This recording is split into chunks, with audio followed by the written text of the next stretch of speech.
Welcome to subscribers of target 100 mathematics. और जिन्होंने अभी तक सब्सक्राइब नहीं किया है वो जल्दी से सब्सक्राइब कर लें।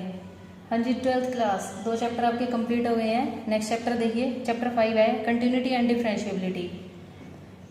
पहले हम कंटिन्यूटी के बारे में पढ़ेंगे। कंटिन्यूटी क्या होती है? कंटिन्यूटी बनाए कंटिन्यूस से। कंटिन्यूस जैसे क्वेश्चंस में आप कैसे करेंगे, आपको पहले ये देखना है कि एफ ऑफ ए एग्जिस्ट करना चाहिए। Second, limit x tends to a f x, ये भी एग्जिस्ट करना चाहिए। एग्जिस्ट करने का मतलब इनकी वैल्यू फाइनाइट, डेफिनेट और रियल होनी चाहिए। थर्ड, इन दोनों का आंसर सेम होना चाहिए। ठीक है, ये तो बड़ी लंबी चौड़ी सी बातें होगी।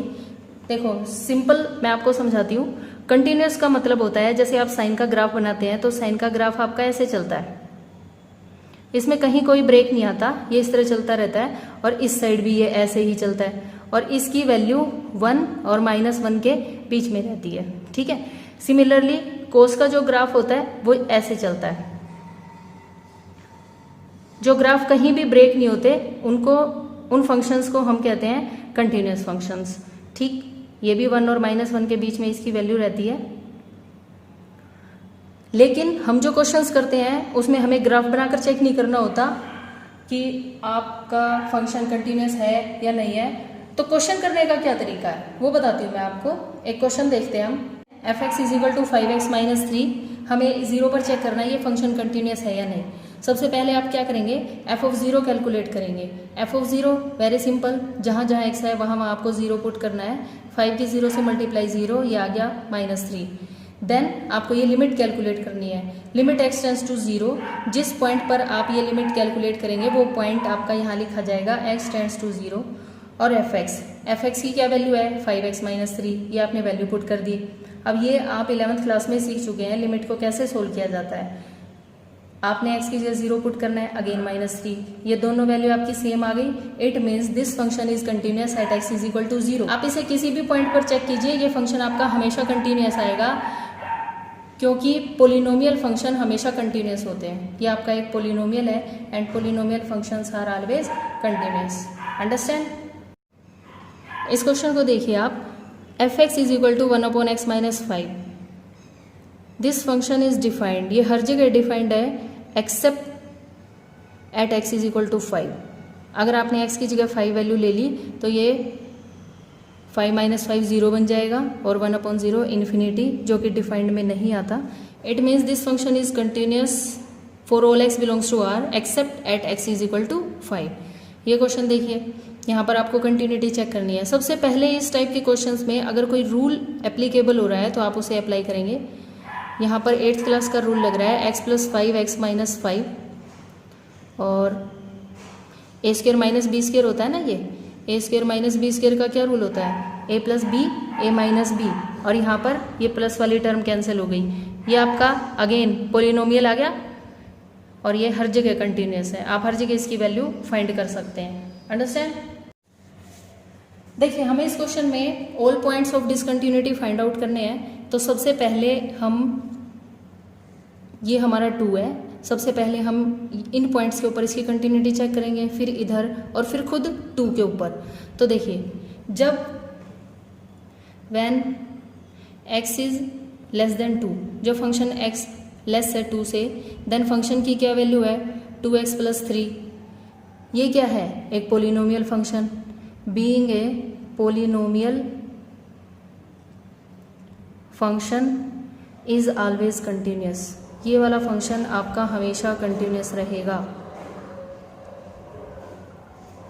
अब सेकंड स्टेप देखिए, when x is greater than 2, जब x 0 से बड़ा है तब फंक्शन की वैल्यू बताइए। x इज ग्रेटर देन 2 में फंक्शन की वैल्यू है 2x - 3, इसमें भी सेम रीजन है, being a polynomial function is always continuous.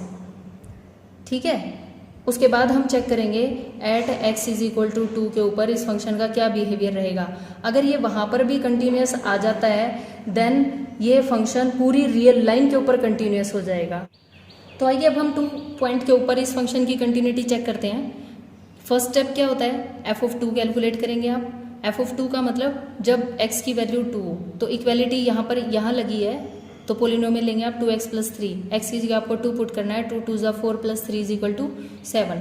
यहाँ आप 2x - 3 नहीं ले सकते क्योंकि इक्वेलिटी यहाँ नहीं है।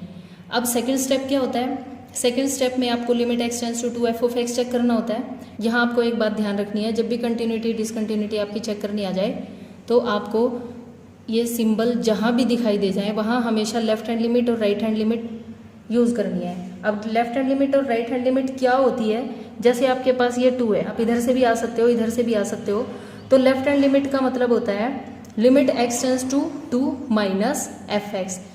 अब इसे रीड कीजिए, माइनस का मतलब होता है less, x is less then 2, x is less then 2, तो x लेस देन 2 कौन से फंक्शन में है, 2x प्लस 3 में, तो मैंने इस फंक्शन की जगह 2x प्लस 3 लिख दिया। अंडरस्टैंड। अब देखिए कैसे होते हैं ये क्वेश्चन, ये 11th क्लास में हो चुका है लिमिट्स एंड डेरिवेटिव्स वाले चैप्टर में। Limit x tends to 2 minus है तो आपको क्या करना है, put x is equal to 2 minus h. आप जहाँ x है वहाँ 2 माइनस एच पुट कर देंगे, as x tends to 2 minus h tends to 0, h always 0 को टेंड करता है, तो अब जहाँ आपका x है वहाँ आप 2 माइनस एच पुट कर देंगे, और लिमिट किसको टेंड करेगी, h 0 को टेंड करेगी, 2 bracket 2 minus H plus 3। Understand. क्योंकि यहाँ पर x तो बचा ही नहीं तो आप यहाँ पर x नहीं लिख सकते, जैसे ही यहाँ h आ जाता है तो आप यहाँ h टेंड्स टू 0 लिखेंगे। अब बताइए 2 2 ज़ा 4, h की जगह तो आपको 0 पुट करना है, 4 प्लस 3 की क्या वैल्यू आ गई, 7। पहले वाली लिमिट भी 7, अब भी 7। अब जरा हम राइट हैंड लिमिट चेक करते हैं।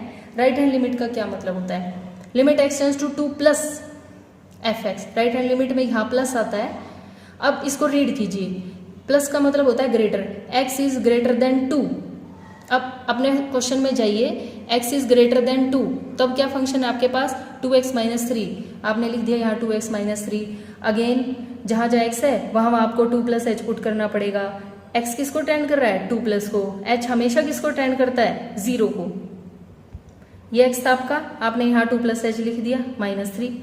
अब h की जगह तो 0 ही पुट किया जाएगा, और 2 2 ज़ा 4, 4 माइनस 3 की वैल्यू 1। ठीक है।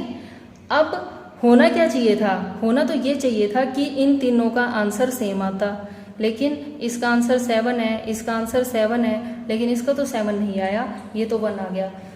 तो इट मीन्स ये फंक्शन 2 के ऊपर कंटिन्यूस नहीं है। आप कैसे लिख सकते हैं, f(2) is equal to left hand limit but not equal to right hand limit. अगर ये तीनों इक्वल हो जाते तब हम ऐसे कह देते कि ये फंक्शन 2 पर कंटिन्यूस है, लेकिन अब ये फंक्शन 2 पर कंटिन्यूस नहीं है। It means this function is continuous for all x belongs to R except at x is equal to 2। सिर्फ 2 को छोड़ दीजिए, बाकी ये सारी जगह कंटिन्यूस है।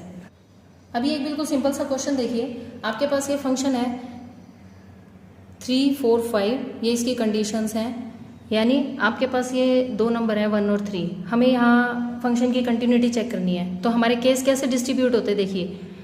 हम लेंगे एक बार when x is less than 1, when x is in between 1 and 3, and when x is greater than 3। इन 3 जगह पर हम पहले फंक्शन की कंटिन्यूटी चेक करेंगे, और उसके बाद खुद 1 के ऊपर और 3 के ऊपर फंक्शन की कंटिन्यूटी चेक होगी। तो देखिए सबसे पहले when x is less than 1, यहाँ देखिए x is less than 1। Equality से अभी आपका कुछ लेना देना नहीं है, आप सिर्फ अपना ये देखिए x इज लेस देन 1 के ऊपर फंक्शन की क्या वैल्यू है, 3 कैसा फंक्शन है, कॉन्स्टेंट फंक्शन, और कॉन्स्टेंट फंक्शन हमेशा कंटिन्यूस होते हैं, तो ये कंटिन्यूस हो गया। जब x की वैल्यू 1 और 3 के बीच में है तब फंक्शन की क्या वैल्यू है, 4, ये again constant, again continuous. When x is greater than 3 then function की value 5 which is again constant and hence continuous. It means आपका फंक्शन 1 से लेस, 1 और 3 के मिड में, 3 से ग्रेटर हर नंबर के लिए कंटिन्यूस है।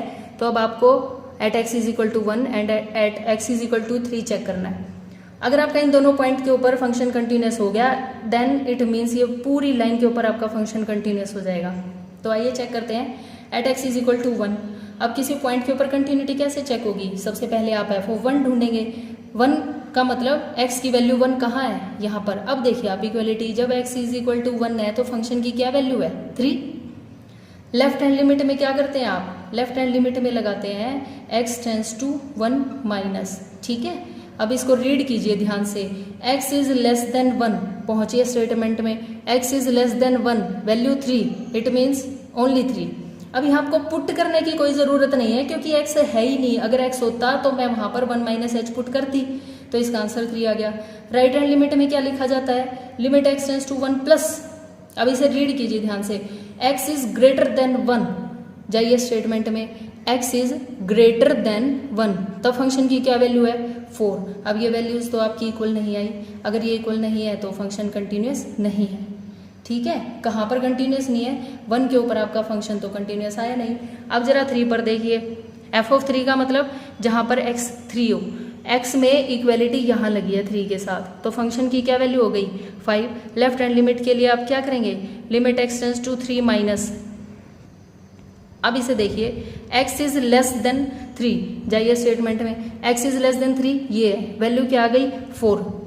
तो यही दोनों वैल्यू आपकी इक्वल नहीं है, तो आप यहीं पर अभी कह सकते हैं कि आपका फंक्शन 3 के ऊपर भी कंटिन्यूस नहीं है। और अगर आप इसकी राइट हैंड लिमिट कैलकुलेट करेंगे तो x tends to 3 plus x is greater than 3, बताइए अब x 3 से बड़ा कहाँ है, x इज ग्रेटर, जहाँ ये ओपन होता है साइड वो साइड बड़ी होती है, x is greater than 3, value क्या आ गई 5। तो यहाँ पर आप क्या लिख सकते हैं, left hand limit not equal to right hand limit, so function is discontinuous at x is equal to 3, ये भी डिसकंटिन्यूअस हो गया। It means this function is continuous for all x belongs to R except at x is equal to 1 and 3, यहाँ continuous नहीं है, बाकी पूरी full real line के ऊपर ये आपका फंक्शन कंटिन्यूअस है। अंडरस्टैंड। चलिए एक और इम्पोर्टेंट क्वेश्चन करते हैं। F x is equal to 5, x less than equal to 2, a x plus b 2 less than x less than 10, 21 कब x greater than equal to 10। This function is given to be continuous, find values of a and b.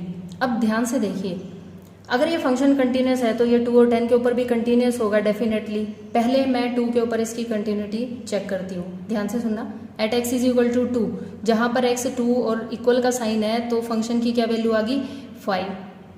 अब मुझे यहाँ left और right दोनों limit calculate करने की ज़रूरत नहीं है, आप सिर्फ ये देखिए 2 के साथ a और b कौन सी लिमिट में है। ठीक है, यहाँ देखो, इसे रीड कीजिए, x is greater than 2, greater को हम किस में पढ़ते हैं, राइट हैंड लिमिट में। It means limit x tends to 2 plus, ये आपका फंक्शन, आपने इसे रीड किया x इज ग्रेटर देन 2, तो फंक्शन की क्या वैल्यू है ax प्लस बी, ये आपने फंक्शन की वैल्यू पुट कर दी। जहाँ जहाँ x है वहाँ आप क्या पुट करेंगे 2 प्लस h, और h किसको टेंड कर जाएगा 0 को, तो a इस x की जगह आपने ब्रैकेट में 2 प्लस h लिख दिया, और ये b आपका एज इट इज है, h तो 0 पुट हो गया, यहाँ से बचा सिर्फ 2a प्लस b, बस अभी आप इसे यहीं लीव कर दीजिए। At x is equal to 10 देखिए, f ऑफ 10 की वैल्यू इक्वल के साथ 10, वैल्यू है 21, f ऑफ 10 आ गया आपका 21। अब यहाँ भी राइट हैंड लिमिट और लेफ्ट दोनों की नीड नहीं है, आप सिर्फ ये देखिए a और b कौन सी लिमिट में है, इसको रीड कीजिए, x is less than 10, less को हम किस में पढ़ते हैं लेफ्ट हैंड लिमिट में, तो इसका मतलब 10 के साथ वाली कौन सी लिमिट कैलकुलेट करेंगे आप, लेफ्ट वाली। लेफ्ट हैंड लिमिट क्या होती है, limit x tends to 10 minus, ये फंक्शन, इसको आपने रीड किया, x इज लेस देन 10, ये आ गया फंक्शन की वैल्यू ax प्लस बी। जहाँ जहाँ x है वहाँ आपने क्या पुट करना है 10 माइनस h, और h किसको टेंड कर जाएगा 0 को, जब यहाँ 0 हो जाएगा तो आपके पास 10a प्लस b बचेगा। अब आप एक बात बताइए, फंक्शन आपको कंटिन्यूस दे रखा है, अगर कंटिन्यूस दे रखा है तो ये सारी वैल्यूज आपस में इक्वल होनी चाहिए। 2 के लिए तो इसको और इसको इक्वल होना पड़ेगा, 10 के लिए 10a प्लस b और 21 को इक्वल होना पड़ेगा। ठीक है, ये दोनों आपस में आप इक्वल हो जाएंगे। देखिए अब 2a plus b is equal to 5, ये आपकी फर्स्ट इक्वेशन आ गई, 10a plus b is equal to 21, ये आपकी सेकेंड इक्वेशन आ गई। दोनों का आप सब्ट्रैक्ट कर दीजिए, p से b आपका कैंसिल हो जाएगा, 2 minus 10 minus 8a, 5 minus 21 minus 16, a की वैल्यू 2 आ गई, माइनस से माइनस कट, a की वैल्यू 2 को आप फर्स्ट इक्वेशन में पुट कर दीजिए, 2 into 2 plus b is equal to 5, यहाँ से b आपका 1 आ गया, a is equal to 2, b is equal to 1। So अब आप फर्स्ट एक्सरसाइज की प्रैक्टिस अपनी बुक में से कीजिए, और कहीं भी आपको थोड़ा सा भी डाउट है तो मुझे कमेंट सेक्शन में ज़रूर बताएं। Thanks for watching, have a good day.